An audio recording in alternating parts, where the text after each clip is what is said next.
चार सच्चे मित्र थे जो हमेशा एक ही साथ रहते थे। एक किसान का लड़का, एक राजा का लड़का, एक मंत्री का लड़का और एक साहूकार का लड़का। एक दिन किसान ने अपने बेटे से कहा, बेटा तुम अपने दोस्तों को छोड़ दो क्योंकि उनकी और हमारी कोई बराबरी नहीं है। किसान के लड़के ने कहा, पिताजी ये सब मैं पहले से ही जानता हूँ, लेकिन मैं अपने दोस्तों को कभी नहीं छोड़ सकता। किसान ने अपने बेटे को बहुत समझाया। लास्ट में लड़का ने फिर यही कहा कि कुछ भी हो जाए मैं अपने दोस्तों को नहीं छोड़ सकता। किसान के लड़के ने कहा, पिताश्री मैं दुनिया छोड़ सकता हूँ लेकिन अपने दोस्तों को नहीं छोड़ सकता।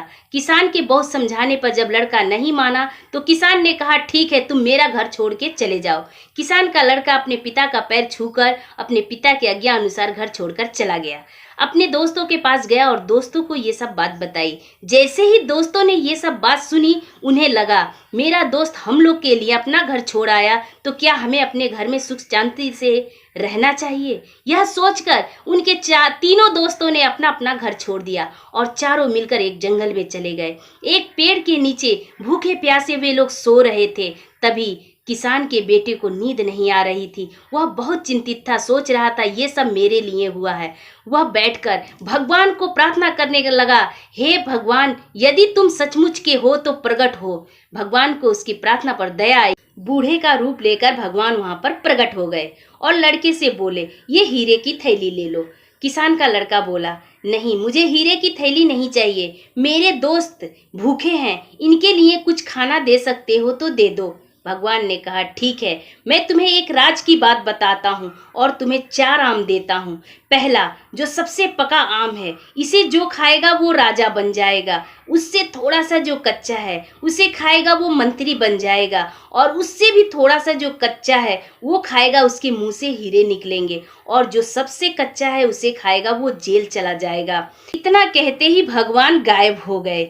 लेकिन उसके तीनों दोस्त सोए हुए नहीं थे, वे लोग भी ये सब कुछ देख रहे थे। तभी किसान के लड़के ने अपने तीनों दोस्तों को जगाया और वे तीनों पके आम उनको दे दिए। अपने हिस्से के लिए वह कच्चा आम रखा और उसके तीनों दोस्त ने वो पका आम खाया। जैसे ही किसान का लड़का वो कच्चा आम खाने जा रहा था तो तीनों दोस्तों ने दौड़कर उसके हाथ से वो आम छीन लिया और उसे बहुत दूर फेंक दिया।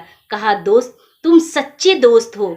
हम लोग अब तो राजा मंत्री सब कुछ बन गए, लेकिन तुम हम लोग से भी महान हो, इसलिए हम लोग तुम्हें अपने राज्य में गुरु का दर्जा देते हैं। तुम हमेशा हम लोग के लिए पूजनीय रहोगे। और चारों दोस्तों की हमेशा के लिए दोस्ती कायम हो गई। आप लोग को मेरी कहानी अच्छी लगी हो तो लाइक और सब्सक्राइब जरूर कीजिएगा अगली कहानी सुनने के लिए।